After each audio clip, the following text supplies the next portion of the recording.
अगर मैं तुमसे पूछूं कि कल जो आपने पढ़ा था उसका कितना परसेंट आज भी रिमेम्बर है, 20%, 10% या ऑलमोस्ट नथिंग। ये सच है कि प्रॉब्लम तुम्हारी मेमोरी नहीं, तुम्हारी स्टडी मेथड है। और आज सिर्फ 3 स्टेप में मैं तुम्हें वो टेक्निक बताऊंगा जिससे किसी भी चैप्टर को लॉन्ग टर्म तक और लंबे समय तक याद रख पाओगे। स्कूल हो, कॉलेज हो या कॉम्पिटिटिव एग्जाम हो, सबसे बड़ा चैलेंज पढ़ना नहीं होता, याद रखना होता।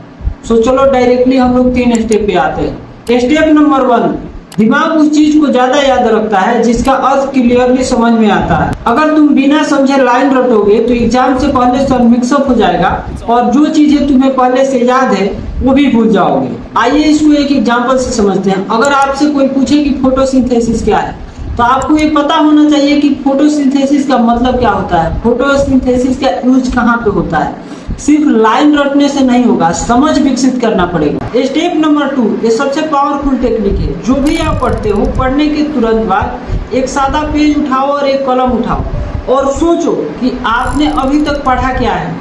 जो भी याद आ रहा है उसे एक बार बोल दो, जो नहीं याद आ रहा है दोबारा जाकर उसे देखो और देखते समय उसको अंडरलाइन करो कि कौन सी चीजें हैं जो हमें याद नहीं आ रही थी। ये एक ऐसा टेक्निक है जो तुम्हारे ब्रेन को आंसर सर्च करने में मदद करता है और ऐसे धीरे धीरे करने से तुम्हारे ब्रेन की जो याद करने की क्षमता होती है, जो रिकॉल करने की जो क्षमता होती है वो बढ़ती जाती है और आपको जो चीजें होती है याद करते हो तो वो लॉन्ग टर्म तक याद रहती है। जैसे ही सोचते हो ऑन द स्पॉट आपके दिमाग में आ जाता है।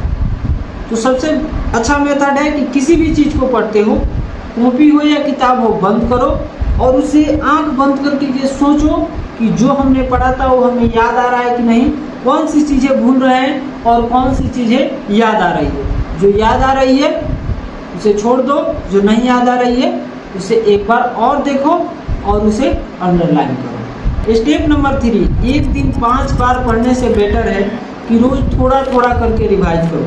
जैसे आज तुमने जो पढ़ा उसको कल 10 मिनट रिवाइज करो, फिर 3 दिन बाद रिवाइज करो, फिर 5 दिन बाद रिवाइज करो, फिर 1 हफ्ते बाद रिवाइज करो। जैसे जैसे आप रिवाइज करोगे वैसे वैसे चीज़ें तुम्हें लॉन्ग टर्म तक याद होती जाएगी। तो याद रखना, मेमोरी वीक नहीं होती, मेथड वीक होता है।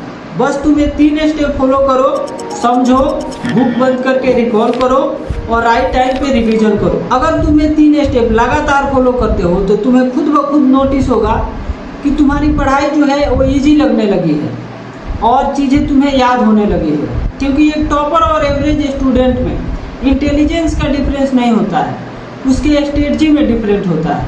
अगर वीडियो हेल्पफुल लगा हो तो जो भी तुम्हारा दोस्त है जिसको याद नहीं होता है, जो भी चीज़ें जल्दी याद नहीं होती है, उसको शेयर करो और वीडियो को लाइक कर देना, चैनल को सब्सक्राइब कर देना। मिलते हैं नेक्स्ट वीडियो।